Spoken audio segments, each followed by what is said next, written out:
अरबपति के जुड़वां बेटे हर आया के लिए एक बुरा सपना। कई आईं और रोते हुए भाग गईं। वे शरारती, जिद्दी थे, यहाँ तक कि बड़ों को अस्पताल भी पहुंचा देते थे। फिर भी सिर्फ एक हफ्ते के बाद बच्चे आश्चर्यजनक रूप से शांत हो गए, यहाँ तक कि एक गरीब नौकरानी को गले लगाकर उसे मां कहने लगे। वो कठोर अरबपति, जिसने कभी किसी से प्यार न करने की कसम खाई थी, ये दृश्य देखकर हैरान खड़ा था। वो लड़की कौन थी? उसने ऐसा क्या किया जिससे एक शक्तिशाली परिवार पूरी तरह बदल गया? इस भावुक कहानी के अंत तक हमारे साथ बने रहें।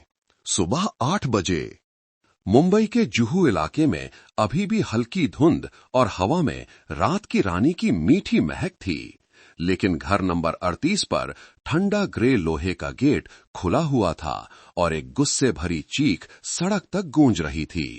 मुझे जाने दो, मैं और बर्दाश्त नहीं कर सकती। वे बच्चे नहीं, शैतान हैं। एक नौकरानी की वर्दी पहने एक महिला, जिसके बाल बिखरे हुए थे, चेहरा गुस्से से तमतमाया हुआ और आंखें लाल थीं, अपना सूटकेस घसीटते हुए गार्ड के पास से भागी, रोते हुए चिल्ला रही थी। उसकी पोशाक एक कंधे से फटी हुई थी और उसकी पीठ पर रंग बिरंगे मार्कर के निशान थे। दूसरी मंजिल की बालकनी से लगभग 6 साल का एक लड़का बाहर झांक कर उसे देख रहा था। फिर चिल्लाया, डरपोक कहीं की।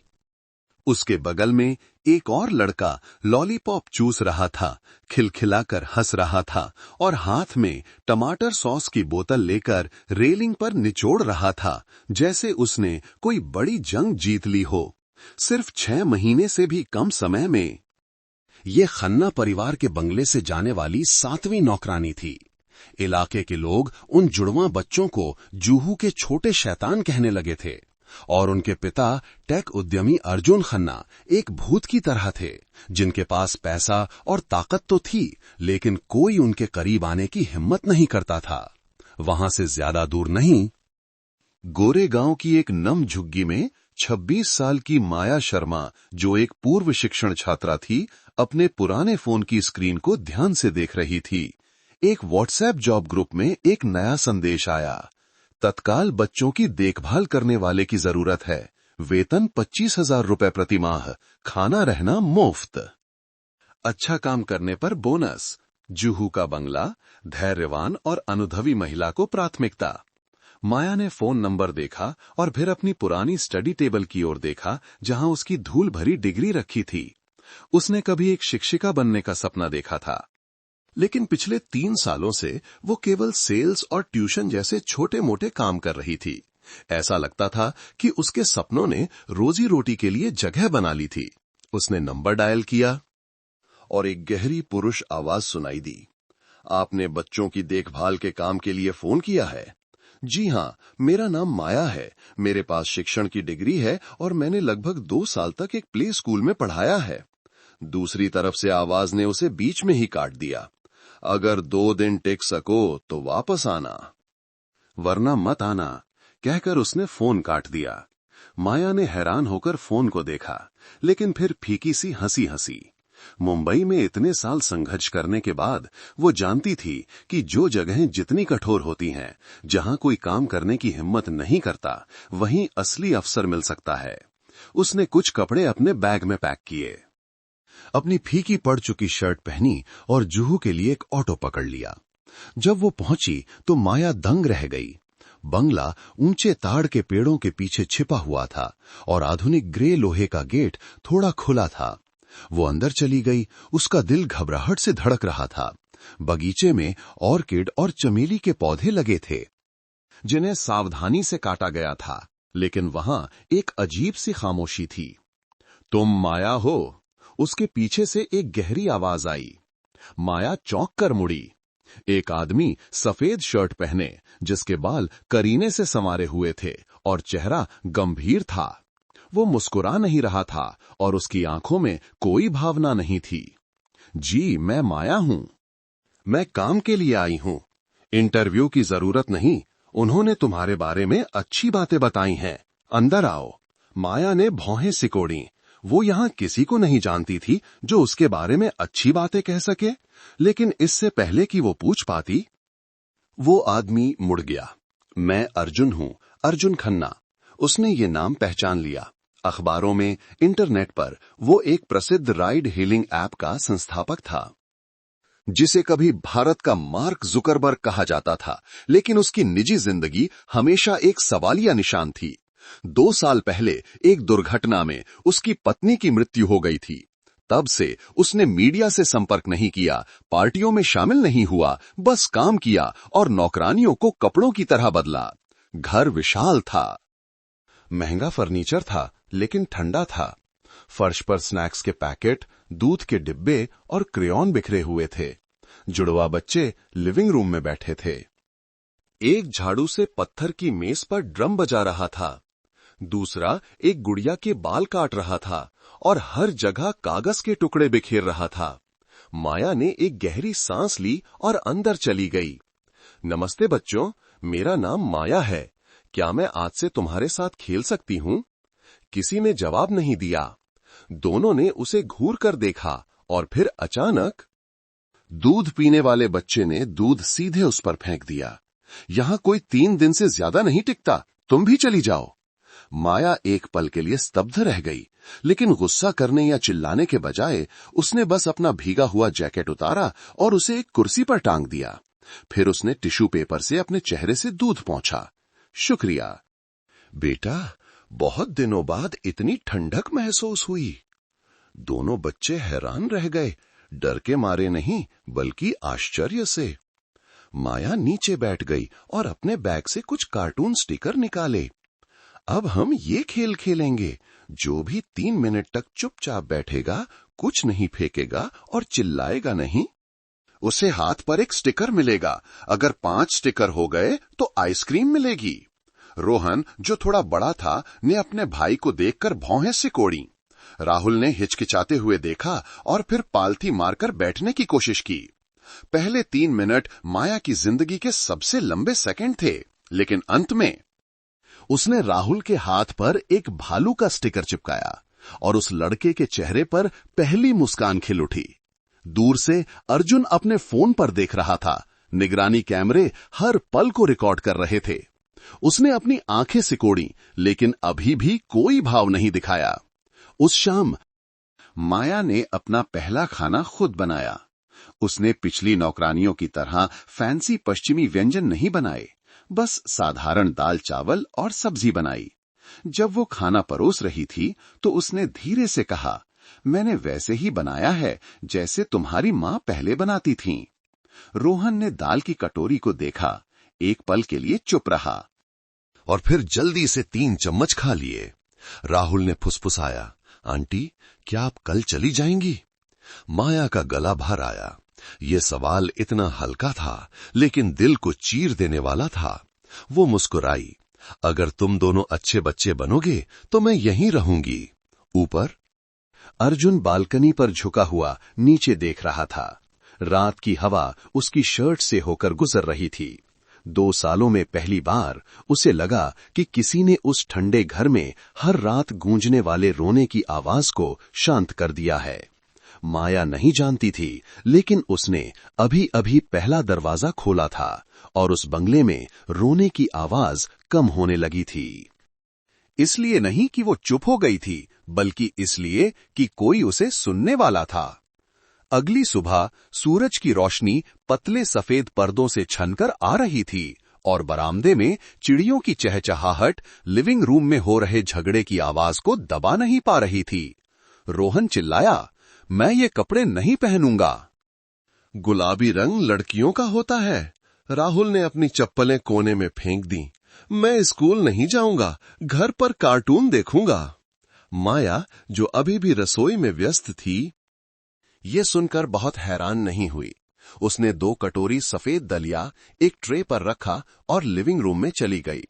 दोनों बच्चों के बाल बिखरे हुए थे और उनके चेहरे मिर्च खाए बंदर की तरह सिकुड़े हुए थे। ठीक है, अगर तुम लोग कपड़े नहीं पहनना चाहते और स्कूल नहीं जाना चाहते, तो हम स्टैचू का खेल खेलेंगे, माया ने शरारत से चमकती आंखों से कहा। रोहन हैरान था। स्टैचू? हाँ, जो भी 3 मिनट तक बिना हिले डुले खड़ा रहेगा। उसे एक सुपरमैन स्टिकर और एक लॉलीपॉप मिलेगा। राहुल तुरंत सीधा बैठ गया। मैं खेलूंगा। माया ने अपनी घड़ी उठाई और टाइमर शुरू कर दिया। दोनों बच्चे मूर्तियों की तरह खड़े हो गए। उनकी आंखें तेजी से झपक रही थीं और वे अपने शरीर को ऐसे कस रहे थे जैसे वे फटने वाले हों। 3 मिनट बाद उसने उनके हाथों पर 2 सुपरमैन स्टिकर चिपकाए। दोनों बच्चे खिलखिलाकर हंस पड़े। रोहन ने अपनी शर्ट की ओर इशारा किया। माया आंटी, आपकी ये शर्ट बहुत पुरानी लग रही है। माया ने अपनी घिसी पिटी कॉलर वाली शर्ट को देखा और हल्के से मुस्कुराई। हाँ, क्योंकि मैं गांव से हूं, लेकिन गांव के लोग बहुत स्वादिष्ट खाना बनाना जानते हैं। उसने दलिया की ट्रे बाहर निकाली और उसे खिड़की के पास छोटी सी खाने की मेज पर रख दिया। जो भी ये कटोरी खत्म करेगा, उसे आज रात 20 मिनट के लिए कार्टून फिल्म देखने को मिलेगी। रोहन और राहुल ने एक दूसरे को देखा और फिर बिना कुछ कहे बैठ गए और खाना शुरू कर दिया। हर चम्मच धीरे धीरे खाया जा रहा था, लेकिन हर दिन की तरह कोई विरोध नहीं था। ऊपर से अर्जुन नीचे आया। उसकी शर्ट ठीक से पहनी हुई थी और उसकी आंखें फोन की स्क्रीन पर टिकी थीं। जब उसने अपने दोनों बेटों को शांति से खाते हुए देखा तो वो रुक गया।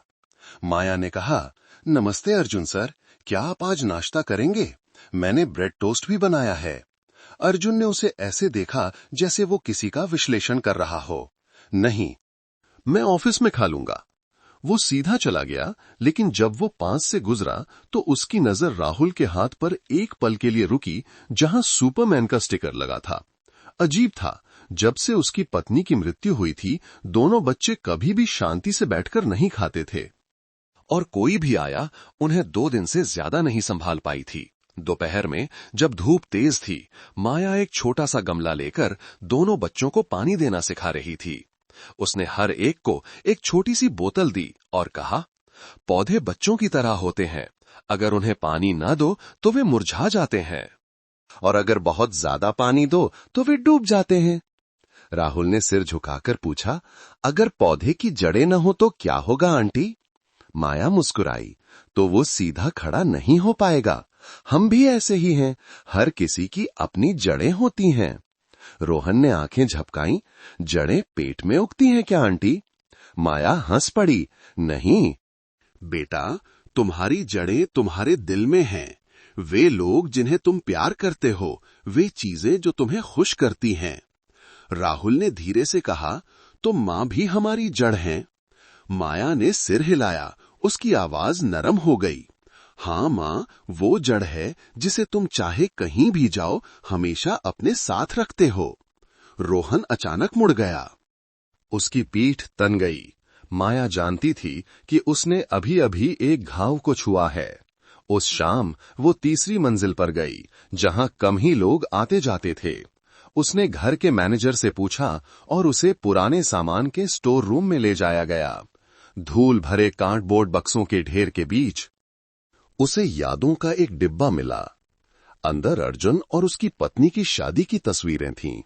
एक कोमल महिला जिसके हल्के घुंघराले बाल थे, कुछ पुराने खिलौने, एक क्रीम रंग का ऊनी स्वेटर और परियों की कहानियों की एक किताब। माया ने चुपचाप एक छोटी सी तस्वीर, ऊनी स्वेटर और एक फूलदान उठाया और उन्हें नीचे खेलने के कमरे में ले आई। उसने तस्वीर को सफेद गुलदाउदी के फूलदान के बगल में एक शेल्फ कर रख दिया और ऊनी स्वेटर को खिलौनों की टोकरी में रख दिया। बिना किसी दिखावे के, बिना किसी स्पष्टीकरण के। उस रात दोनों बच्चों ने इसे देखा। रोहन तस्वीर को देखकर चौंक गया और फिर मुड़कर पूछा, आंटी, मां यहां कैसे? माया दोनों के बगल में बैठ गई। उसकी आंखें कोमल थीं। मैंने बस सोचा कि अगर मां भी खेलने के कमरे में होंगी तो तुम लोगों को अच्छा लगेगा। राहुल ने अपनी आंखें मली और धीरे से कहा, मां परियों की कहानियां सुनाती थीं। ठीक है, तो कल से मैं हर रात तुम्हें एक कहानी सुनाऊंगी, हर दिन एक नई। जब माया कमरे की सफाई कर चुकी थी तो उसके पीछे कदमों की आहट सुनाई दी। अर्जुन अंदर आया। उसका चेहरा हमेशा की तरह ठंडा था। वो किताबों की अलमारी के सामने रुका। उसने तस्वीर और ऊनी स्वेटर देखा। तुमने ये चीजें कहां से लीं? उसकी आवाज गहरी हो गई। स्टोर रूम से मैंने बस सोचा कि बच्चों के लिए मां को याद करने का एक छोटा सा कोना होना चाहिए। मैंने तुम्हें बच्चों की देखभाल के लिए काम पर रखा है। दूसरों के अतीत को खोदने के लिए नहीं। उसकी आंखों में गुस्सा चमक उठा। माया ने कोई प्रतिक्रिया नहीं दी, बस धीरे से कहा, ये अतीत नहीं है, ये इन दोनों बच्चों की जड़ों का हिस्सा है। वो चुप हो गया। उसकी और माया की आंखें मिलीं। उग्र नहीं, लेकिन तनाव से भरी हुई थीं। माया ने धीरे से सिर झुकाया। अगर मैंने गलती की है तो मैं इसे वापस रख सकती हूं। अर्जुन ने कुछ और नहीं कहा, मुड़कर चला गया। रात हो गई। माया नौकरों के लिए बने छोटे से कमरे में बैठी अपनी मां के पुराने संदेशों को पढ़ रही थी। अपनी सेहत का ख्याल रखना और ऐसे जीना कि कोई पछतावा न हो। उसने धीरे से आह भरी। हर कोई स्पष्टीकरण सुनने को तैयार नहीं होता, हर कोई दूसरों को मौका नहीं देता, लेकिन उसे विश्वास था कि धैर्य से हर दरवाजा धीरे धीरे खुल जाएगा। बगल के कमरे में दोनों बच्चे गहरी नींद में सो रहे थे। उनके सिर पुराने ऊनी स्वेटर पर टिके हुए थे। खिड़की के बाहर ऑर्किड का पौधा हवा में धीरे धीरे हिल रहा था। रात में भूतल पर लोहे का दरवाजा धीरे से बंद हो गया। लेकिन पुराने दिनों की रोने की आवाज अभी भी उस घर में हर किसी के दिमाग में कहीं न कहीं गूंज रही थी। बस इस बार कोई उसे सुनने वाला था। दोपहर की बारिश अचानक आ गई। दूसरी मंजिल की कांच की खिड़कियों पर जोर से बरस रही थी। छोटे से कमरे में माया दोनों बच्चों के लिए कपड़े तह कर रही थी जब खेलने के कमरे से एक जोरदार चीख ने उसे चौंका दिया। नहीं, कोई मां को हाथ नहीं लगाएगा। रोहन चिल्लाया और मिट्टी के फूलदान को जोर से फर्श पर फेंक दिया। टुकड़े हर तरफ बिखर गए। राहुल जमीन पर बैठा था, सिर पकड़े हुए। उसकी आंखें लाल थीं। माया कमरे में भागी। उसका दिल ये देखकर सिकुड़ गया कि बच्चों की मां की तस्वीर टूटकर शेल्फ से नीचे गिर गई थी। रोहन मुड़ा। उसका चेहरा गुस्से से लाल था। उसके हाथ में अभी भी एक प्लास्टिक का खिलौना कसकर पकड़ा हुआ था। तुम्हारी वजह से तुम मां की तस्वीर से खेलते रहते हो। राहुल फूट फूट कर रोने लगा। मैं बस चाहता था कि मां मेरे पास बैठें। माया ने तुरंत कुछ नहीं कहा। वो नीचे झुकी और धीरे धीरे टूटे हुए मिट्टी के टुकड़ों को उठाया। फिर राहुल के पास गई, उसके कंधे पर हाथ रखा। राहुल, तुम्हारी मां को ये पसंद नहीं आता कि उन्हें खिलौने की तरह नीचे खींचा जाए, लेकिन उन्हें बहुत खुशी होगी अगर तुम लोग मां की तस्वीर को एक गर्म और शांत जगह पर रखो, ठीक है? रोहन अभी भी चुपचाप एक कोने में खड़ा था। उसकी आंखों में अब गुस्सा नहीं था, बल्कि उलझन और डर था, जैसे कि उसका अपना गुस्सा ही उसे डरा रहा हो। माया उसके पास गई। तुम्हें मां को रखने के लिए चिल्लाने की जरूरत नहीं है। मां हमेशा तुम्हारे दिल में है। रोहन फूट फूट कर रो पड़ा। उसका रोना महीनों के दबे हुए दर्द के बाद एक चट्टान के टूटने जैसा था। उसने माया को कसकर गले लगा लिया। उसकी छोटी सी छाती ऊपर नीचे हो रही थी। आंसू उसके कंधे पर बह रहे थे। राहुल दौड़ कर आया। उसने अपने भाई और माया आंटी दोनों को गले लगा लिया। उस पल में कमरा अब दुख की जगह नहीं था, बल्कि राहत की जगह थी। माया जानती थी कि मां के जाने के बाद ये पहली बार था जब दोनों बच्चे सच में याद करके रो रहे थे, ना कि गुस्से या भ्रम में। शाम को जब बच्चे सो गए, माया चुपचाप बगीचे में चली गई। बारिश रुक गई थी। मिट्टी की सौंधी महक और त्वचा में समाती ठंडक छोड़ गई थी। उसने ऊपर देखा। अर्जुन के कमरे में अभी भी रोशनी जल रही थी। वो अंदर जाने के लिए हिचकिचा ही रही थी कि उसकी गहरी और खुरदरी आवाज पीछे से आई। तुम यहां बाहर क्या कर रही हो? माया मुड़ी, थोड़ी घबराई हुई। मैं बस थोड़ी ताजी हवा लेने आई थी। बारिश के बाद हवा बहुत अच्छी लगती है।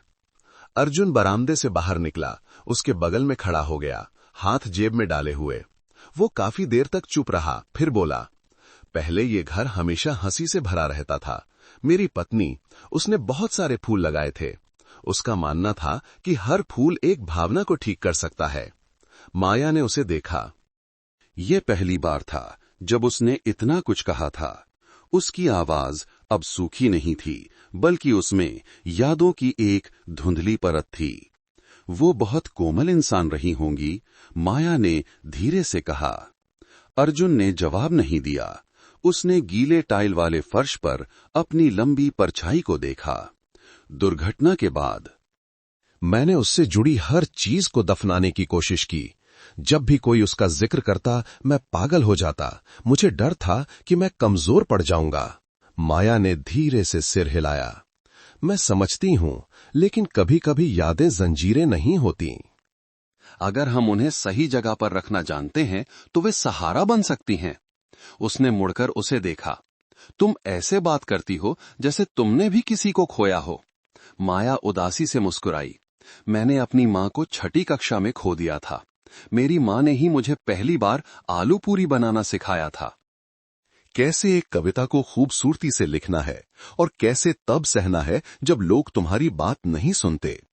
लेकिन ये मेरी मां ही थीं जिन्होंने मुझे सिखाया कि यादें पकड़कर रखने के लिए नहीं होती, बल्कि हमें आगे बढ़ने की याद दिलाने के लिए होती हैं। हवा चली। बगीचे के कोने से चमेली की खुशबू लेकर आई। अर्जुन ने धीरे से सिर हिलाया। उसने कुछ और नहीं कहा, बस कुछ मिनट उसके बगल में चुपचाप खड़ा रहा और फिर घर के अंदर चला गया। लेकिन माया जानती थी कि उस अकेले रास्ते पर एक छोटा सा कदम रखा गया था जिस पर वो चल रहा था। अगले दिन माया ने बच्चों को एक असली मां का कोना बनाने का सुझाव दिया। लिविंग रूम में एक छोटा सा कोना जहां तस्वीरें, फूलदान और ऊनी दुपट्टा हो। उसने बच्चों को अपनी पसंदीदा चीज रखने के लिए चुनने दिया। राहुल ने ऊनी ब्रेसलेट चुना जो उसकी मां ने बुना था। रोहन ने गोल्डी लॉक्स की कहानी की किताब चुनी जो उसकी मां सोने से पहले पढ़ती थीं।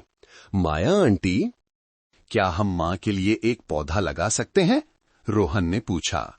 माया ने सिर हिलाया। जरूर। पौधा भी तुम लोगों की तरह बड़ा होगा। जब भी तुम्हें मां की याद आए, तुम यहां आकर पौधे से बात कर सकते हो। तीनों ने एक छोटा सा गमला खरीदा, एक हल्के गुलाबी रंग का एडेनियम का पौधा। माया ने बच्चों को मिट्टी मिलाना, पौधे को गमले में रखना और चारों ओर सफेद कंकड़ से सजाना सिखाया। राहुल ने लकड़ी की छड़ी से एक बोर्ड पर लिखा, मां का पौधा। घर का कोना जीवंत हो गया। अब यह दुख की जगह नहीं, बल्कि प्यार और कोमल यादों का स्थान था। एक दोपहर जब माया दोनों बच्चों के साथ रंग भर रही थी, तो दरवाजे की घंटी बजी। एक महिला ऑफिस की पोशाक पहने, होठों पर तेज लाल लिपस्टिक लगाए, एक ब्रांडेड बैग लिए, एक औपचारिक मुस्कान के साथ अंदर आई। नमस्ते, मैं तान्या हूं, अर्जुन की पुरानी दोस्त।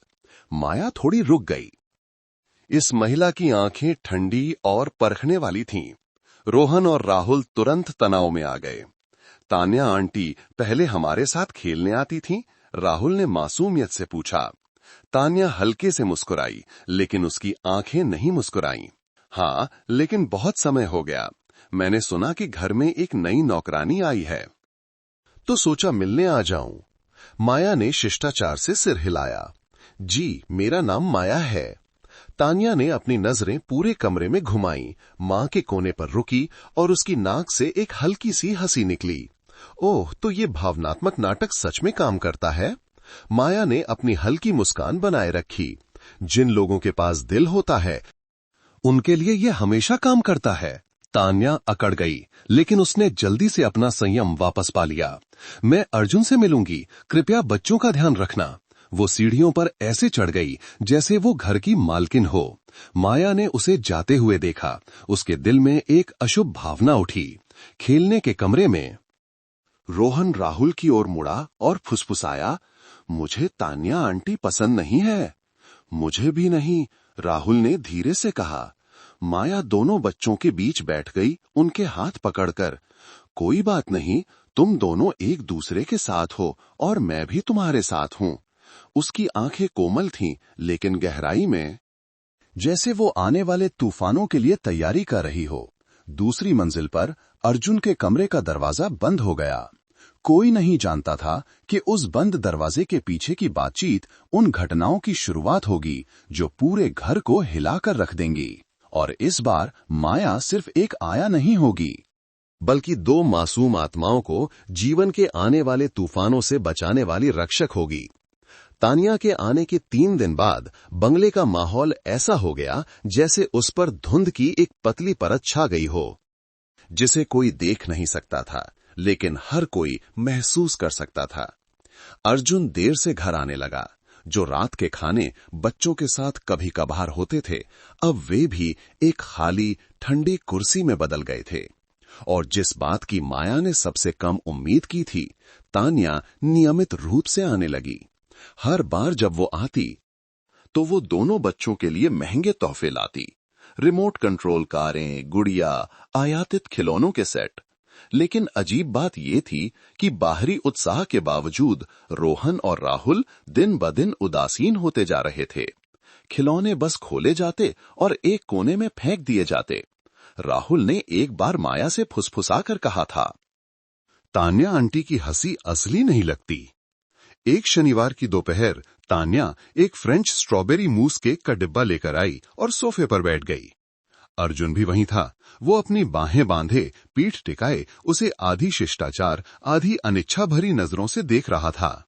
माया राहुल को अक्षर लिखना सिखा रही थी, लेकिन तानिया की गूंजती आवाज ने उसका ध्यान खींच लिया।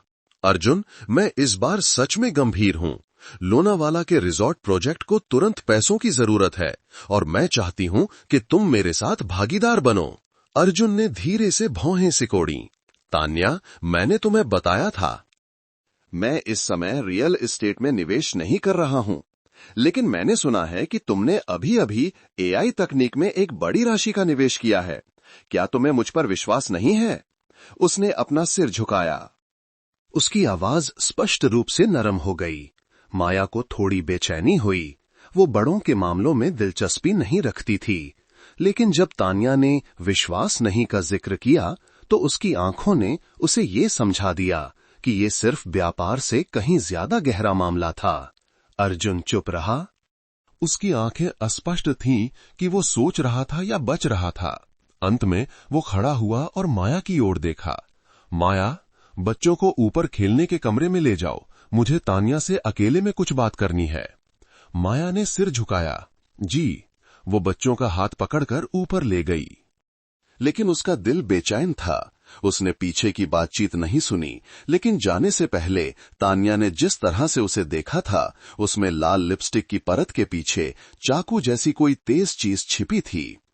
2 दिन बाद जब माया लिविंग रूम में कांच की खिड़कियां साफ कर रही थी तो दरवाजे की घंटी बजी। उसने दरवाजा खोला और एक सूट पहने आदमी को देखा जिसके हाथ में एक फाइल थी। मैं सनशाइन रियल एस्टेट कंपनी से हूं, मेरी अर्जुन खन्ना के साथ अपॉइंटमेंट है। माया ने उसे अंदर आने के लिए कहा। वो लिविंग रूम में इंतजार करने लगा। उसकी आंखें हर तरफ घूम रही थीं और अंत में उसकी नजर मां के कोने पर रुक गई। आह, ये सब पूर्व पत्नी का सामान है। माया को थोड़ा असहज महसूस हुआ, लेकिन उसने शिष्टाचार से सिर हिलाया। मुझे लगता है कि अब कोई नया इस घर का बेहतर प्रबंधन कर रहा है।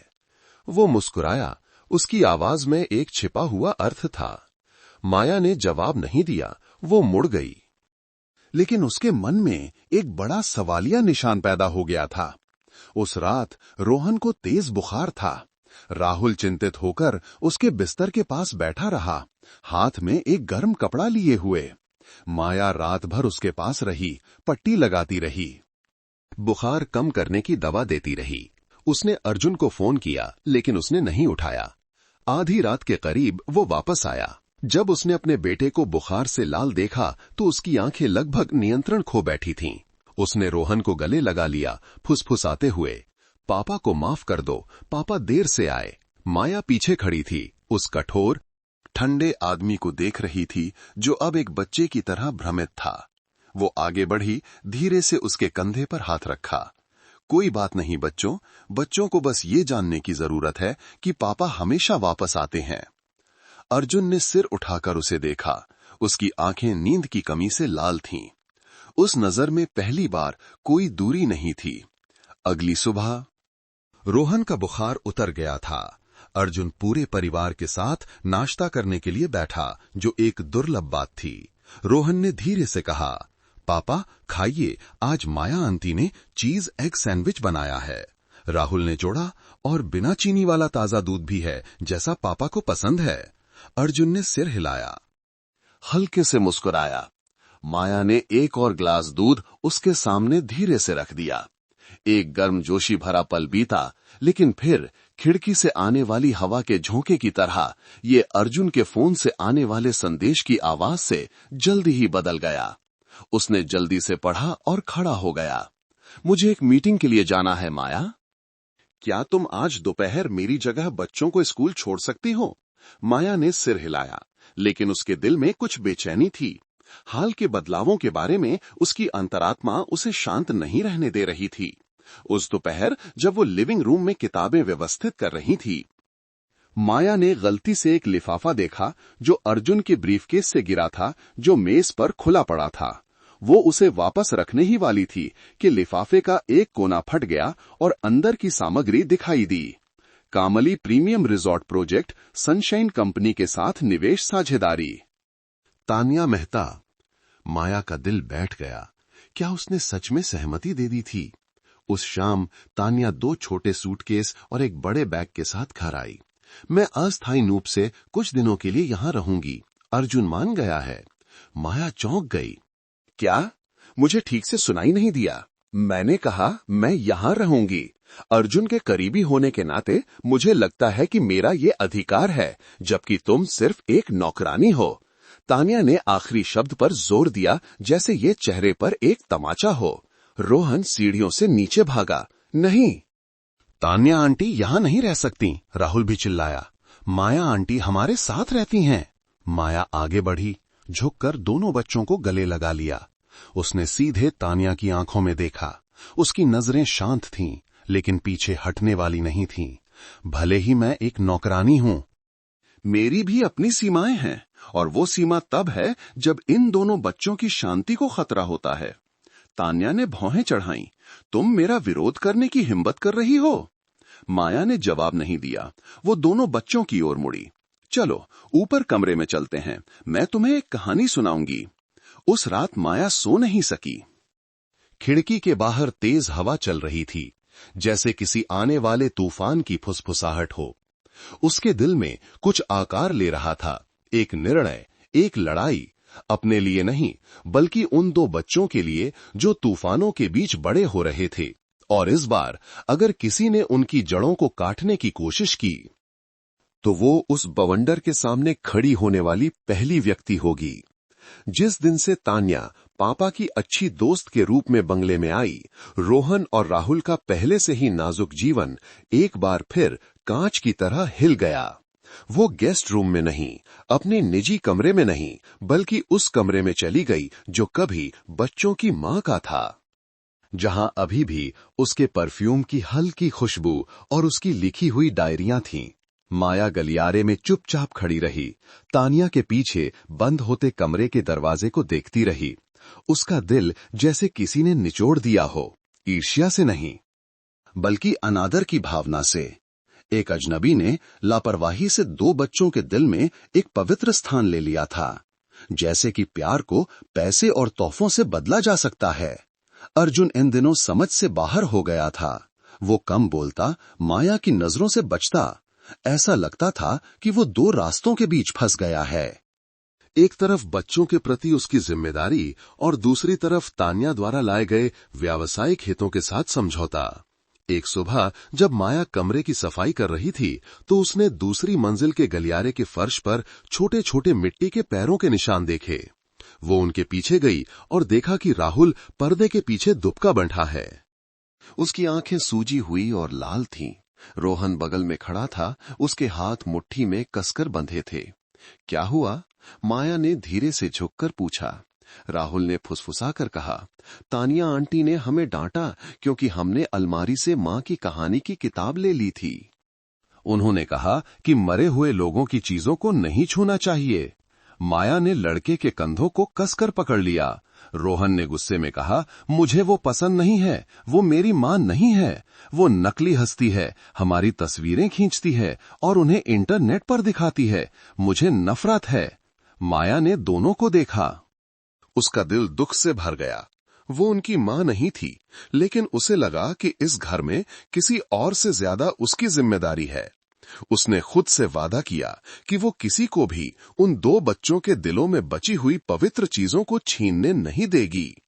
उस शाम जब अर्जुन घर लौटा तो माया ने उससे अकेले में मिलने की इजाजत मांगी। दोनों दूसरी मंजिल की बालकनी पर खड़े थे, जहां ठंडी हवा चल रही थी और दूर शहर की रोशनी टिमटिमा रही थी जैसे अधूरे सपने। अर्जुन सर, अगर मैं जो कहने जा रही हूं वो एक नौकरानी की सीमा से बाहर है तो मुझे माफ करना, लेकिन मुझे बच्चों के लिए ये कहना होगा। अर्जुन चुप रहा। उसके हाथ रेलिंग पर थे। माया ने एक गहरी सांस ली। जब से तान्या आंटी आई हैं, बच्चे बहुत बदल गए हैं। वे खुश नहीं हैं, सुरक्षित नहीं महसूस करते, यहां तक कि डरे हुए हैं। मैं ये कहने की हिम्मत नहीं कर रही हूं कि तान्या आंटी गलत हैं, लेकिन मुझे लगता है कि ये जगह धीरे धीरे एक परिवार की गर्माहट खो रही है। उसने भौहें सिकोड़ी। माया, मैं समझता हूं कि तुम चिंतित हो, लेकिन तान्या मेरी बिजनेस पार्टनर है। वो सिर्फ अस्थायी रूप से यहां है और मुझे लगता है कि बच्चों को आदत हो जाएगी। बच्चे प्रतिस्थापन के आदी नहीं होते अर्जुन सर।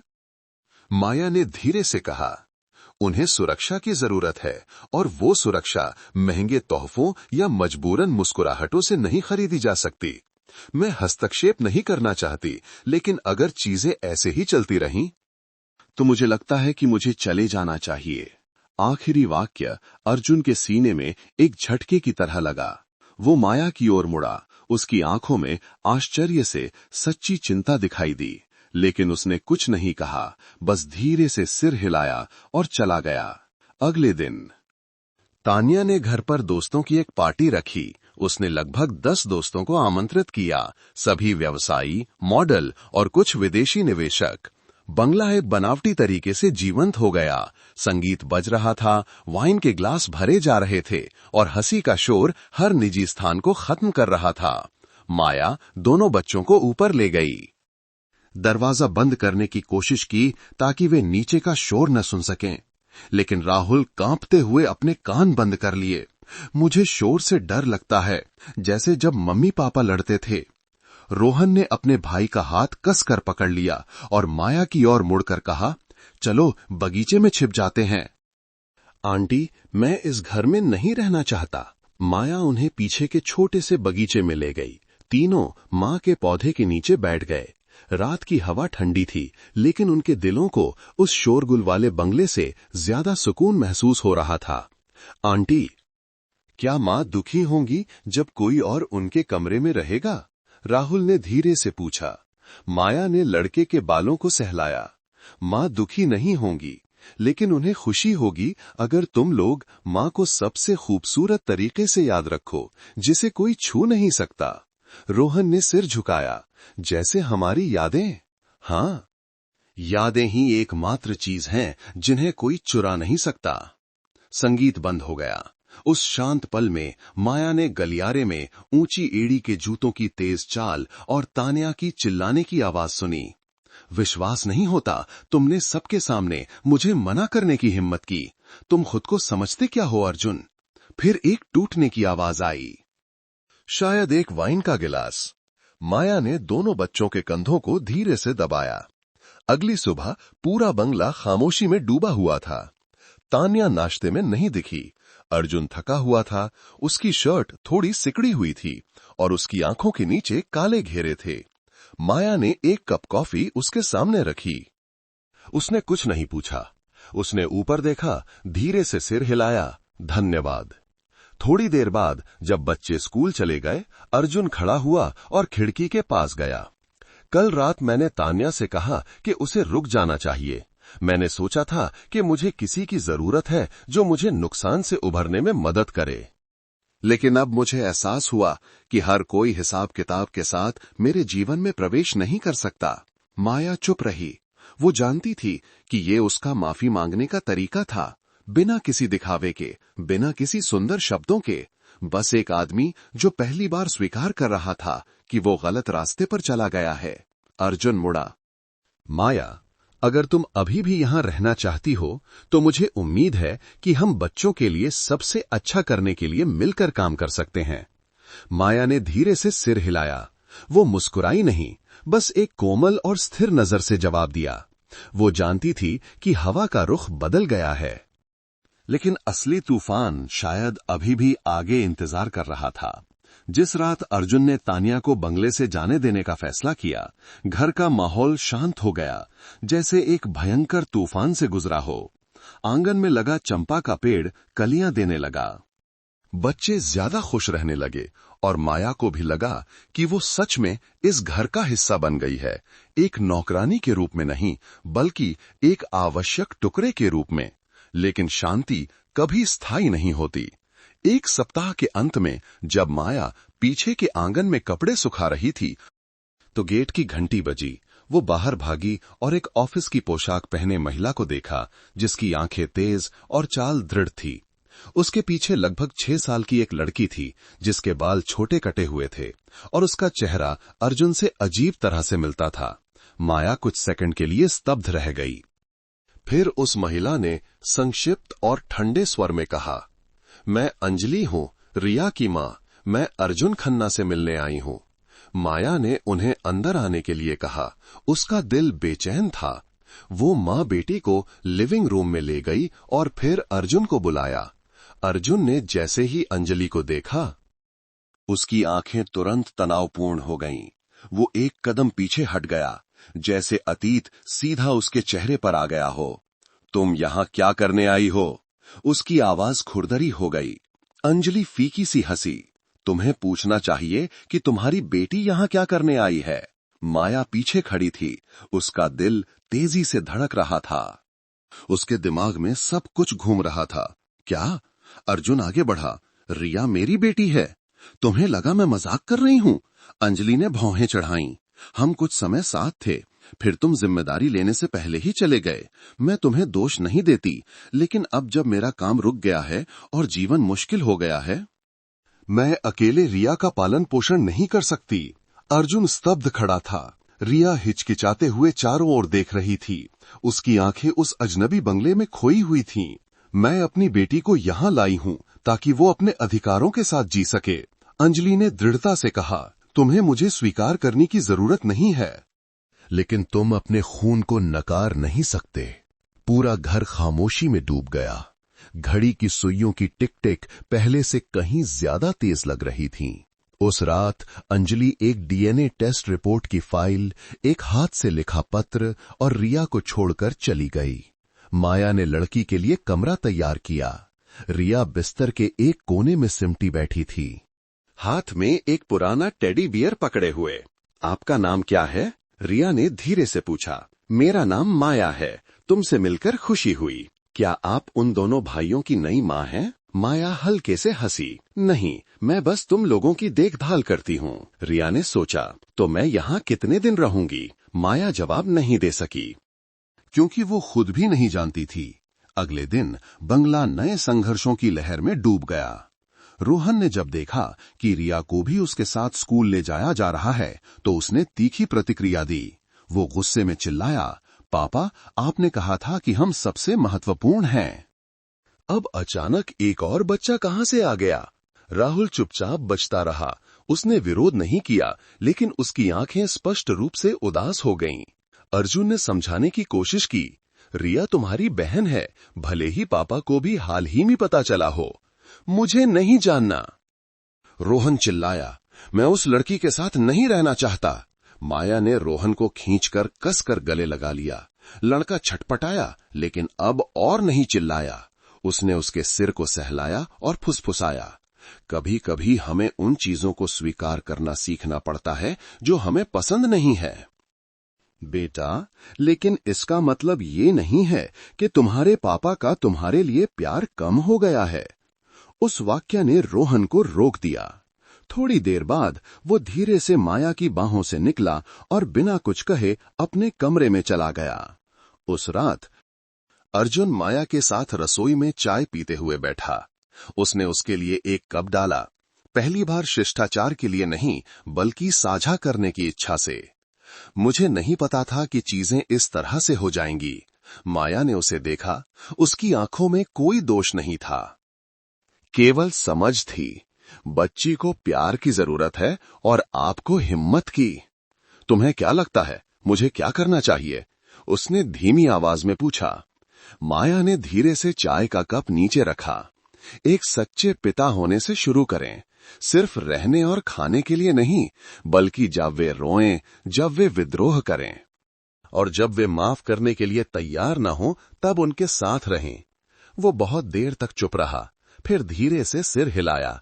अगले दिनों में अर्जुन तीनों बच्चों को पार्क में ले जाने, खेल खेलने और सोने से पहले कहानियां सुनाने में समय बिताने लगा। भले ही वो अनाड़ी था, लेकिन उसकी आंखों में गर्मजोशी आने लगी थी। रोहन ने धीरे धीरे विरोध करना बंद कर दिया। एक बार जब उसने रिया को आंगन में गिरते देखा तो वो बिना कुछ कहे उसे उठाने के लिए दौड़ा। राहुल ने तीनों बच्चों के हाथ पकड़े हुए एक तस्वीर बनाई और माया को दी, फिर फुसफुसाया, ये ठीक है आंटी? माया ने उसे अपनी बाहों में ले लिया। हाँ, बहुत सुंदर है। वो जानती थी कि ये यात्रा अभी भी तूफानों से भरी होगी, लेकिन कम से कम बच्चे न केवल उम्र में बल्कि भावनाओं, क्षमा और जुड़ाव में भी बड़ा होना सीख रहे थे। एक शाम जब रिया सो रही थी, रोहन माया के कमरे में आया। माया आंटी, क्या हुआ? बेटा, मैंने पहले आपको डांटने के लिए माफी मांगता हूं और मुझे रिया से उतनी नफरत नहीं है जितनी मैंने सोचा था। माया मुस्कुराई और उसके सिर को सहलाया। मैं जानती हूं कि तुम एक अच्छे बच्चे हो। रोहन ने फुसफुसाया, मैं डर गया था, डर था कि पापा मां को भूल जाएंगे। हमें भूल जाएंगे। माया ने लड़के को अपनी बाहों में ले लिया। उसकी आवाज कोमल थी। पापा का प्यार केक की तरह बराबर नहीं बंटता, बल्कि हर किसी का अपना एक अलग हिस्सा होता है। कोई किसी का हिस्सा नहीं ले सकता। रोहन ने धीरे से सिर हिलाया। वो थोड़ी देर और माया को गले लगाकर रहा और फिर कमरे से चला गया। उसे अनियंत्रित आंसुओं के साथ छोड़ गया, लेकिन ये चोट के आंसू नहीं थे, बल्कि उम्मीद के आंसू थे। खिड़की के बाहर चंपा का पेड़ मौसम का पहला फूल खिलाने लगा था। रात की शांत अंधेरी में एक परिवार, भले ही अपूर्ण हो, भले ही कई निशान हो, एक साथ ठीक होना सीख रहा था। सोमवार की सुबह आसमान ग्रे था, जैसे एक उथल पुथल भरे सप्ताह का संकेत दे रहा हो। माया सामान्य से जल्दी उठी, तीनों बच्चों के लिए नाश्ता तैयार कर रही थी। रिया के आने के बाद से काम 1.5 गुना बढ़ गया था, लेकिन उसे थकान महसूस नहीं हुई। बस उसे पहले से कहीं ज्यादा शांत रहने की जरूरत महसूस हुई। अर्जुन देर से नीचे आया। उसने अभी भी सफेद शर्ट, हल्की नीली टाई पहनी हुई थी। उसका चेहरा थका हुआ था, भले ही उसने स्पष्ट रहने की कोशिश की थी। जैसे ही उसने उसे देखा, रिया दौड़कर उसके पैर से लिपट गई। पापा, आज आप मुझे स्कूल ले जाएंगे? अर्जुन कुछ सेकंड के लिए रुक गया। पापा शब्द अभी भी उसके कानों में नया था। हर बार सुनकर उसे आश्चर्य होता था, लेकिन इस बार उसने झुककर बच्ची के सिर को सहलाया। हाँ पापा, ले जाएंगे, लेकिन रोहन और राहुल को भी। पापा सबको ले जाएंगे। तीनों बच्चे खिल उठे। माया रसोई में मुस्कुराई, लेकिन उसकी मुस्कान ज्यादा देर तक नहीं टिक सकी। फोन बज उठा। उसने फोन उठाया। दूसरी तरफ से पड़ोसन की जल्दबाजी भरी आवाज थी। माया, सुबह से एक अजनबी बंगले के गेट के सामने घूम रहा है। मुझे डर है कि वो मीडिया से है। माया स्तब्ध रह गई। वो तुरंत दरवाजे की ओर भागी। सुरक्षा कैमरे से देखा, सच में एक आदमी गेट के पास खड़ा था, हाथ में कैमरा लिए हुए। जब उसने देखा कि कैमरा उसकी ओर घूम रहा है, तो वो जल्दी से चला गया। वो अर्जुन से मिलने के लिए अंदर गई। उसने सुना और तुरंत भौहें सिकोड़ी। उसकी आंखों में तनाव चमक उठा। ये मीडिया से हो सकता है, उसने कहा। मुझे लगता है कि अंजलि ने जानकारी बाहर दे दी है, माया ने धीमी आवाज में कहा। क्या आप चाहते हैं कि मैं बच्चों को कुछ दिनों के लिए कहीं और ले जाऊं? उसने सिर हिलाया। मैं नहीं चाहता कि वे अब और डरें। भागना कोई तरीका नहीं है। मैं इसे संभाल लूंगा। 2 घंटे से भी कम समय में। पहला लेख सोशल मीडिया पर दिखाई दिया। उद्यमी अर्जुन खन्ना ने विवाहेतर बच्चे को स्वीकार किया। 3 बच्चों के साथ आलीशान बंगले में रहते हैं। रिया, रोहन और राहुल की दूर से खींची गई तस्वीरें थीं। साथ में माया की एक धुंधली तस्वीर भी थी। शीर्षक था, मालिक के साथ जरूरत से ज्यादा करीबी महिला नौकरानी। माया पढ़कर चौंक गई। भले ही वो जानती थी कि उसने कुछ भी गलत नहीं किया है, लेकिन लोगों की नजरें कभी कभी चाकू की धार से भी तेज होती हैं। दोपहर में जब वो तीनों बच्चों को लेने गई तो माया ने देखा कि कई माता पिता फुसफुसा रहे थे, इशारा कर रहे थे। कुछ ने उसे दया की नजर से देखा, दूसरों ने संदेह से। घर पहुंचकर वो सामान्य से ज्यादा चुप थी। अर्जुन लगातार फोन पर था, वकीलों, मीडिया विभाग, यहां तक कि भागीदारों से भी बात कर रहा था। रात में जब सब कुछ शांत हो गया, माया बर्तन धो रही थी जब अर्जुन अंदर आया। उसने उसे कुछ देर तक देखा और फिर बोला, तुम्हें ये सब सहने की जरूरत नहीं है। माया मुड़ी शांत भाव से, कोई बात नहीं, मैं सह सकती हूं, मुझे बस बच्चों की चिंता है। तुम चाहो तो नौकरी छोड़ सकती हो, मैं पूरी सहायता करूंगा। क्या आप मुझे विनम्रता से निकाल रहे हैं? माया ने सीधे देखा।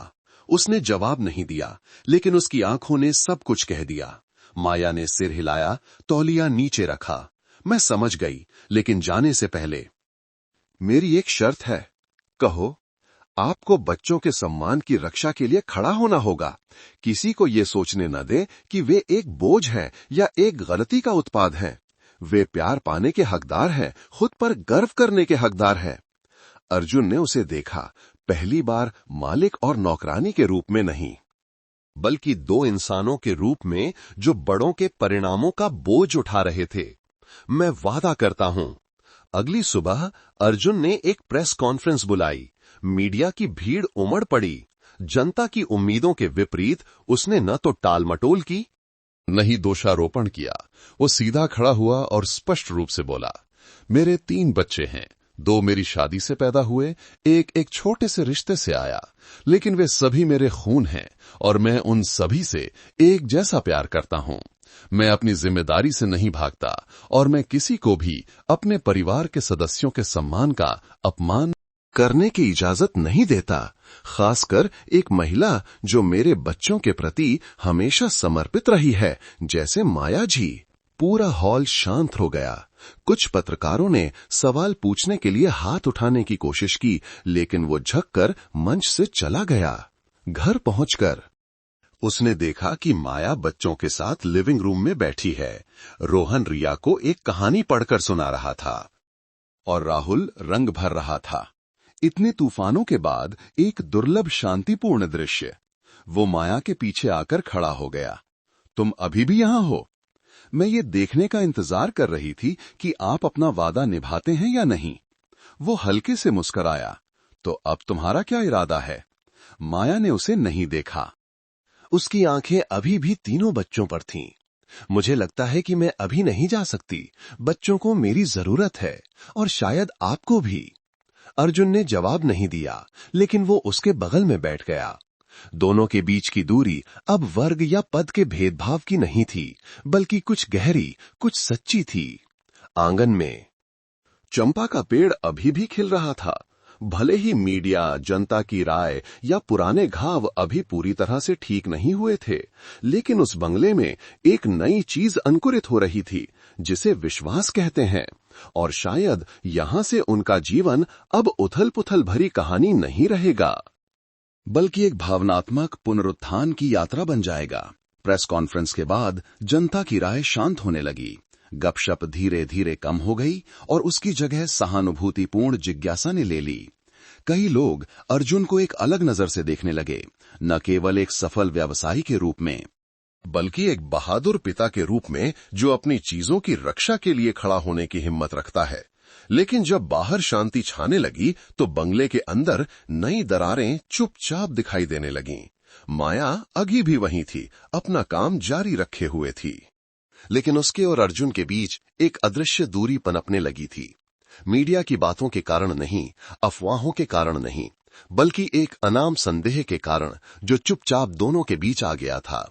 एक शाम जब माया लिविंग रूम में रिया को एक किताब पढ़कर सुना रही थी, अर्जुन अंदर आया।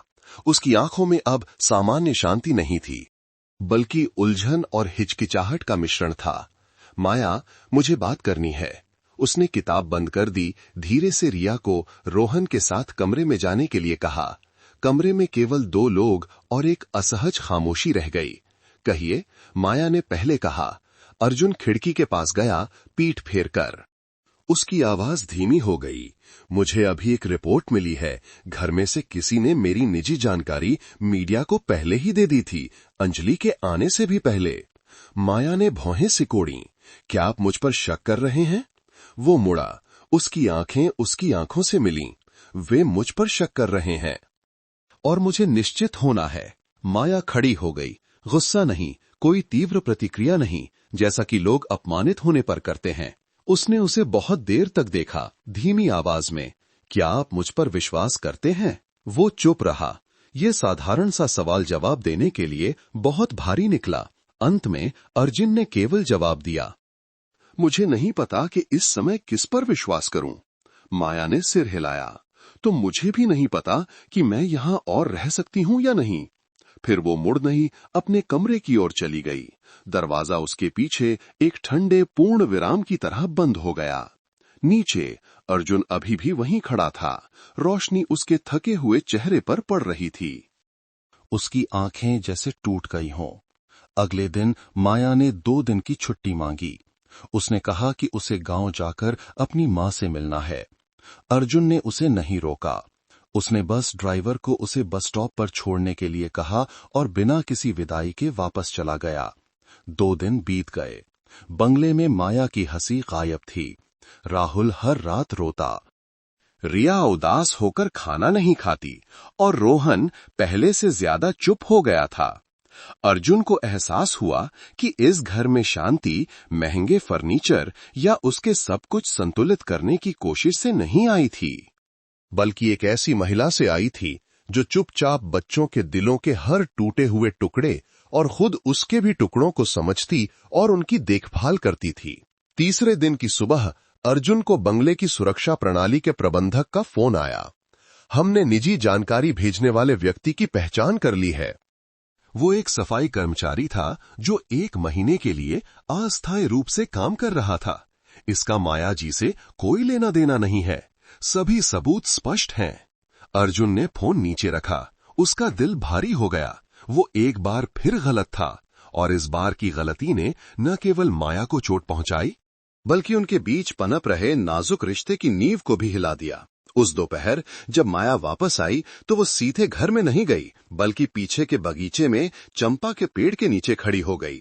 उसके बाल बड़े करीने से बंधे थे। सादी सफेद शर्ट, उसकी आंखें चुपचाप गिरते फूलों को देख रही थीं। अर्जुन बाहर आया। इस बार उसने दूरी नहीं रखी। वो ठीक उसके पीछे खड़ा हो गया। उसकी आवाज खुरदरी थी। मैं गलत था, मुझे तुम पर विश्वास करना चाहिए था। माया नहीं मुड़ी। अब ये मायने नहीं रखता। ये मेरे लिए मायने रखता है। तुम ही एकमात्र थीं जो हमेशा बच्चों के साथ थीं, तब भी जब मेरे पास हिम्मत नहीं थी। तुमने कभी कुछ नहीं मांगा, कभी कोई हिसाब नहीं किया, फिर भी मैंने तुम्हें संदेह का सामना करने दिया। एक हल्की हवा चली। चंपा के फूल की पंखुड़ियां अनकहे शब्दों की तरह बिखरी।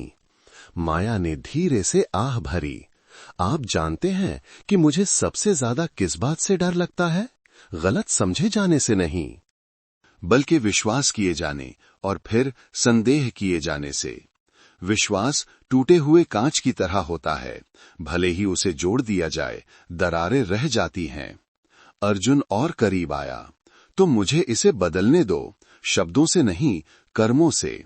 तुम अभी माफ नहीं कर सकती, लेकिन कृपया जाओ मत। बच्चों को तुम्हारी जरूरत है और मुझे भी। माया मुड़ी। उसकी आंखों में आंसू चमक रहे थे। इस बंगले में कदम रखने के बाद पहली बार उसने एक ऐसी महिला की असली थकान दिखाई जो हमेशा मजबूत बने रहने की कोशिश करती थी। मैं रहूंगी, लेकिन आपके लिए नहीं, बच्चों के लिए। जब आप मुझे फिर से विश्वास दिला सकेंगे, तब सब कुछ फिर से शुरू होगा। अर्जुन ने सिर हिलाया। वो जानता था कि उसे माफी मांगने का कोई अधिकार नहीं है। वो केवल अपनी हर गलती को सबसे दयालु चीजों से चुपचाप सुधार सकता है जो वो कर सकता है। उस शाम पूरा परिवार एक साथ खाना खा रहा था। किसी ने ज्यादा बात नहीं की, लेकिन माहौल अब भारी नहीं था। रिया ज्यादा हंस रही थी, राहुल अपनी ड्राइंग दिखा रहा था और रोहन कभी कभी माया को देखता था, जैसे ये सुनिश्चित करने के लिए कि वो अभी भी यहीं है, अभी भी उनका सहारा है। और अर्जुन नरम पीली रोशनी में अपने 3 बच्चों और उस महिला को देख रहा था जो उसके बगल में बैठी थी, जिस पर उसने कभी शक किया था, लेकिन जो एकमात्र थी जिसने कभी मुंह नहीं मोड़ा। वो जानता था कि विश्वास वापस पाने की यात्रा लंबी होगी, लेकिन कम से कम इसकी एक शुरुआत तो हुई थी। बाहर रात की हवा फिर से चली। चंपा का पेड़ मौसम के आखिरी फूल गिरा रहा था, लेकिन चुपचाप गिरने के बजाय इस बार ये उस जमीन पर गिरा जहां इंसानों की मौजूदगी थी, जहां दिल फिर से प्यार करना सीख रहे थे, अपूर्ण लेकिन सच्चे। मुंबई में मानसून आ गया। दोपहर की तेज बारिश अचानक आ जाती थी, जैसे बड़ों के मन की बेचैनी, कभी अस्थिर कभी मूसलाधार। बिना किसी तैयारी के पेड़ों की छांव वाली सड़क पर छिपे बंगले में अर्जुन का परिवार तूफान से गुजर चुका लग रहा था, लेकिन ये केवल एक और अधिक भयंकर लहर से पहले की खामोशी थी। माया अभी भी वहीं थी, वो पहले की तरह बच्चों की देखभाल करती रही, लेकिन उसके और अर्जुन के बीच एक ऐसी दूरी थी जिसे भरा नहीं जा सकता था। अब कोई देर रात की चाय नहीं, सीढ़ियों पर कोई नजरों का आदान प्रदान नहीं। दोनों जानते थे कि कुछ चीजें एक माफी के तुरंत बाद ठीक नहीं हो सकती, खासकर जब विश्वास को चोट पहुंची हो। एक रात अर्जुन एक पार्टनर मीटिंग के बाद देर से लौटा। घर में घुसते ही उसे भारीपन महसूस हुआ। रसोई में सामान्य की तरह रोशनी नहीं थी। बच्चे भी उसका स्वागत करने के लिए दौड़कर नहीं आए। उसने भौहें सिकोड़ी, जूते उतारे और जल्दी से अंदर गया। रिया के कमरे से एक हल्की सी रोने की आवाज आ रही थी, जो बाहर तेज हवा और बारिश की आवाज में मिल रही थी। उसने कमरे का दरवाजा खोला और देखा कि माया रिया को बिस्तर पर गले लगाए बैठी है। बच्ची चीख चीख कर रो रही थी। उसका चेहरा लाल और आंखें सूजी हुई थीं। रोहन और राहुल दरवाजे के पास सहमे हुए खड़े थे। क्या हुआ? उसने जल्दी से पूछा। आगे बढ़ते हुए माया ने ऊपर देखा। उसकी आवाज लगातार सांत्वना देने से खुरदरी हो गई थी। रिया को क्लास के एक बच्चे ने नाजायज औलाद कहकर चिढ़ाया। उसने उसके बाल भी खींचे और उसे स्कूल के आंगन में धक्का दे दिया। मुझे ये खबर आज दोपहर को टीचर के फोन से मिली। अर्जुन का चेहरा काला पड़ गया। उसने अपनी मुट्ठियां कस लीं। उसकी उंगलियों की नसें साफ दिखाई दे रही थीं। उसने झुककर रिया को उठाया, धीरे से उसकी पीठ थपथपाई। कोई बात नहीं बेटा, पापा को माफ कर दो। पापा तुम्हें उन क्रूर शब्दों से नहीं बचा सके। माया ने उसे देखा, कुछ नहीं कहा, लेकिन उसकी आंखें नरम हो गईं। उस रात अर्जुन रिया के बिस्तर से नहीं हटा। वो बच्ची के साथ सोया। पूरी रात उसका हाथ थामे रहा। अगले दिन ड्राइवर को भेजने के बजाय उसने खुद तीनों बच्चों को स्कूल पहुंचाया। स्कूल के गेट पर उसने कार रोकी, नीचे मुड़कर रिया को देखा। आज अगर कोई तुम्हें दुखी करने वाली कोई बात कहे तो उनकी आंखों में देखना और कहना, मेरे पापा वो आदमी हैं जो अपने बच्चों की रक्षा के लिए खड़े होने की हिम्मत रखते हैं। ठीक है बेटा? रिया ने सिर हिलाया। अभी भी हिचकिचा रही थी, लेकिन उसकी आंखों में एक दृढ़ता की किरण थी। उसने बच्चों को स्कूल में जाते हुए देखा। उसकी पीठ बारिश से भीगी हुई थी। उसकी आंखों में एक गहरी सोच थी। शायद अपनी जिंदगी में पहली बार अर्जुन ने उस बेबसी को बेहतर ढंग से समझा था, जब आपके प्रियजन को गलत शब्दों से चोट पहुंचती है। घर पहुंचकर उसने माया को अपनी स्टडी में बुलाया। मैं कुछ करना चाहता हूं ताकि बच्चों को सबसे सामान्य जीवन मिल सके, उसने शुरू किया। मैं एक अंतर्राष्ट्रीय स्कूल ढूंढूंगा जहां मतभेदों पर फैसला नहीं किया जाता, जहां सामाजिक पूर्वाग्रह उन्हें चोट नहीं पहुंचा सकते। माया स्तब्ध रह गई। लेकिन क्या ये बहुत ज्यादा सुरक्षा नहीं होगी? नहीं, उसने जवाब दिया। मैं नहीं चाहता कि बच्चे डर में जिएं, और ना ही मैं चाहता कि वे नफरत से बदला लेना सीखें। मैं उन्हें सिखाना चाहता हूं कि उन्हें एक स्वस्थ, दयालु वातावरण चुनने का अधिकार है। उसने उसे काफी देर तक देखा और फिर सिर हिलाया। लेकिन बात यहीं खत्म नहीं हुई। उस रात अर्जुन को कंपनी के बोर्ड से एक फोन आया।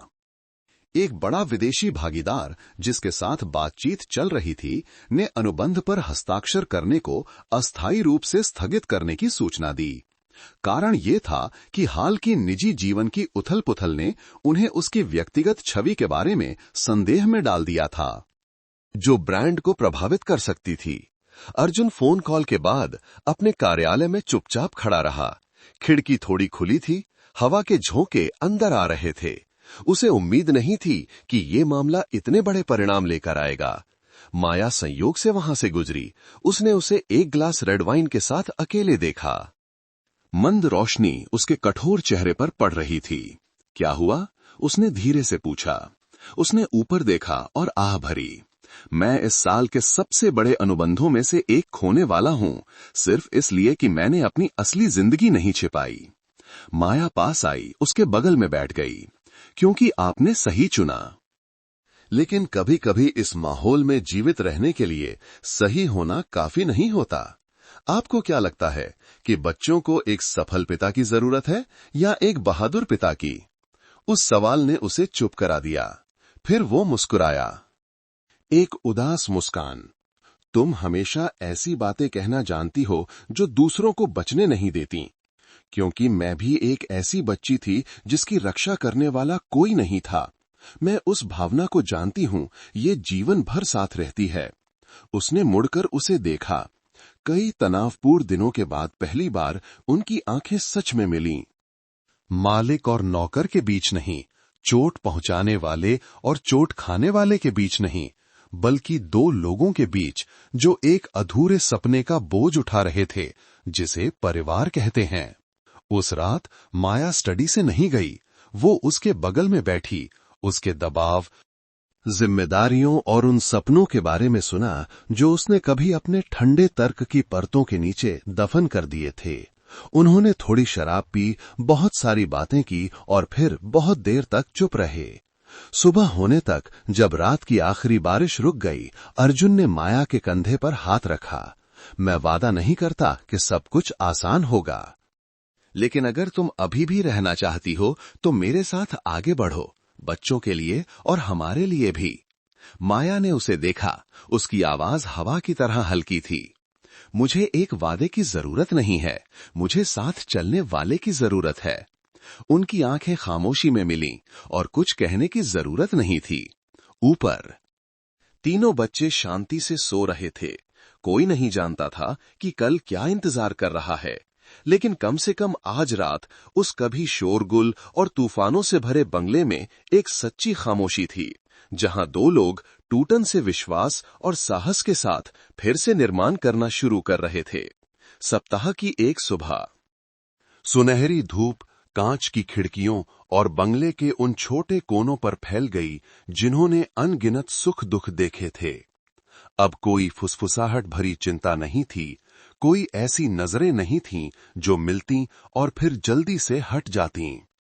आज सब कुछ अजीब तरह से सामान्य था, लेकिन उस सामान्यता में ही कुछ गहरा अंकुरित और परिपक्व हो गया था।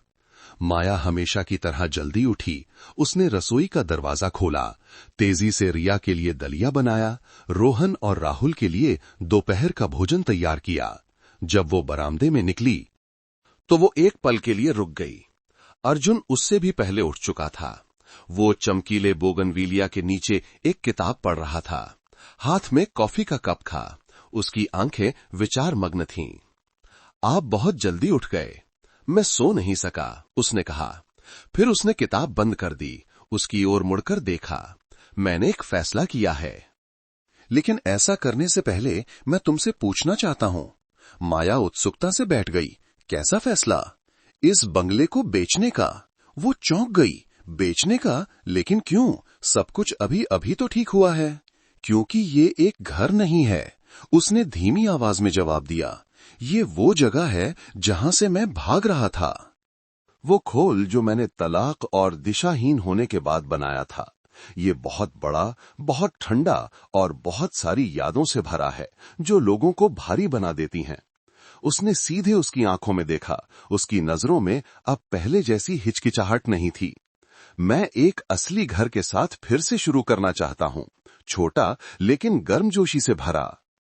बहुत आलीशान होने की जरूरत नहीं, बस तुम और 3 बच्चे हों, अगर तुम सहमत हो।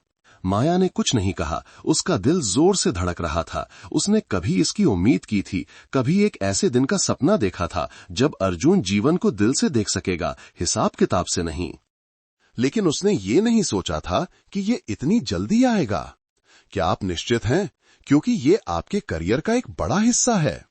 मैं निश्चित हूं, उसने सिर हिलाया, क्योंकि मुझे एहसास हुआ कि अगर मेरा करियर मुझे सफलता और उन लोगों के बीच चयन करने के लिए मजबूर करता है, तो ये अब एक सपना नहीं है, बल्कि एक जंजीर है। उस दोपहर पूरा परिवार खाने की मेज पर इकट्ठा हुआ। उसने अपने फैसले की घोषणा 3 बच्चों के सामने की। रोहन हैरान था, राहुल की आंखें गोल हो गईं, रिया अपने गुलाबी कमरे को छोड़ने के डर से रोने लगी। लेकिन जब माया ने धीरे से बच्चों को गले लगाया और कहा, हम एक साथ एक नया घर बनाएंगे जहां हर कोई प्यार महसूस करेगा, तो तीनों छोटे चेहरे धीरे धीरे खिल उठे। 1 महीने बाद बंगले पर बिक गया का बोर्ड लग गया। वे शहर के बाहरी इलाके में एक शांत आवासीय क्षेत्र में एक छोटे से घर में चले गए। कोई भव्य लोहे का गेट नहीं, कोई हर जगह निगरानी कैमरे नहीं। बस सुबह पक्षियों की चहचहाहट, मुस्कुराते हुए पड़ोसी और कुछ सब्जियां उगाने के लिए पर्याप्त आंगन था। जिस दिन वे शिफ्ट हुए उस दिन तेज बारिश हुई। माया और अर्जुन ने मिलकर अलमारियां लगाईं, बिस्तर की चादरें बिछाईं। रोहन के लिए किताबों की अलमारी लगाई। राहुल ने खुद अपने सुपर हीरो मॉडल को शेल्फ पर व्यवस्थित किया और रिया ने खुशी खुशी अपने कमरे के दरवाजे पर दिल के आकार के स्टिकर चिपकाए। नए घर में पहला रात का खाना माया द्वारा बनाई गई खट्टी मछली करी थी, जिसे बगीचे से ताजी तोड़ी गई सब्जियों के साथ खाया गया। पूरा परिवार फर्श पर बैठा था, हंस रहा था जब राहुल ने गलती से मछली की चटनी की कटोरी गिरा दी या जब अर्जुन ने मिर्च की तेजी से नाक सिकोड़ी। खाने के बाद माया बर्तन धो रही थी जब अर्जुन पास आया, धीरे से उसकी पीठ पर हाथ रखा। तुम्हारा धन्यवाद। तुम्हारे बिना मुझे नहीं पता कि मैं बच्चों को और खुद को कैसे संभाल पाता। माया ने उसे देखा। उसकी आंखों में अब कोई संदेह नहीं था। उसने शब्दों से जवाब नहीं दिया, बस उसका हाथ पकड़कर कस लिया। समय बीतता गया। आसपास के लोग उस 3 बच्चों वाले पिता के आदी हो गए जो हमेशा अपने बच्चों को समय पर लेने आता था, और उस खूबसूरत महिला के जो हमेशा अपने दरवाजे के सामने फूल उगाती थी। किसी ने ज्यादा सवाल नहीं पूछे, बस हर सुबह नमस्ते करते। कभी कभी ताजी सब्जियों की एक टोकरी या गरम केक का एक टुकड़ा दे जाते। एक दोपहर अर्जुन को उद्यमी और सामाजिक जिम्मेदारी पर एक सेमिनार में वक्ता के रूप में आमंत्रित किया गया। उसने अपनी कहानी सुनाई, नुकसान के बारे में, गलतियों के बारे में और पिता बनना सीखने, बिना शर्त प्यार करना सीखने की यात्रा के बारे में। जब भाषण समाप्त हुआ तो बहुत से लोग उससे हाथ मिलाने आए। कुछ की आंखों में आंसू थे, कुछ गहराई से मुस्कुराए। ये अब सफलता के लिए प्रशंसा नहीं थी, बल्कि एक ऐसे व्यक्ति के लिए सम्मान था जो सच जीने की हिम्मत रखता था। उस दिन जब वो घर लौटा तो उसने देखा कि माया बच्चों के साथ आंगन में चित्र बना रही है। उसने ऊपर देखा और उसे देखकर हाथ हिलाया। उसकी मुस्कान शाम की धूप में डूबी हुई थी। वो आगे बढ़ा, झुककर उसके माथे पर धीरे से चूमा, फिर रिया को उठाकर एक चक्कर लगाया, जिससे वो खुशी से चीख पड़ी। राहुल और रोहन दौड़कर उसे गले लगाने आए। उस पल में अर्जुन को अचानक एहसास हुआ कि जिसे उसने कभी एक सौदा समझा था, वो वास्तव में जीवन का सबसे बड़ा इनाम था। लाखों डॉलर के बंगले नहीं, प्रतिष्ठित अनुबंध नहीं, बल्कि एक छोटा सा घर जिसमें बच्चों की हंसी थी, एक महिला का हाथ जो हर तूफान में उसके पीछे खड़ी थी, और एक दिल जो गलतियों की राख से फिर से जी उठा था। शाम की ढलती रोशनी के बीच माया उसके कंधे पर झुकी, धीरे से बोली, आखिरकार हमारे पास एक असली घर है ना? अर्जुन ने सिर हिलाया। हां, इस बार मैं किसी को भी, खुद को भी इसे बर्बाद नहीं करने दूंगा। शाम की हवा आंगन में खिले चमकीले बोगनविलिया के गमलों से होकर गुजरी। हंसी की गूंज अंतरिक्ष में गूंजती रही। एक तूफानी यात्रा के लिए एक कोमल समापन, एक नए जीवन का दरवाजा खोलता हुआ, जहां सब कुछ प्यार, क्षमा और एक सच्चे घर से फिर से शुरू होता है। कमेंट्स में जरूर बताइए कि आप ये कहां से देख रहे हैं, आपको ये कहानी कैसी लगी। ईश्वर से प्रार्थना है कि आप सब हमेशा सलामत और खुश रहें। अगर आपके पास भी कोई ऐसी ही दिलचस्प कहानी है तो हमारे साथ जरूर साझा करें ताकि हम सब उसे पढ़ सकें।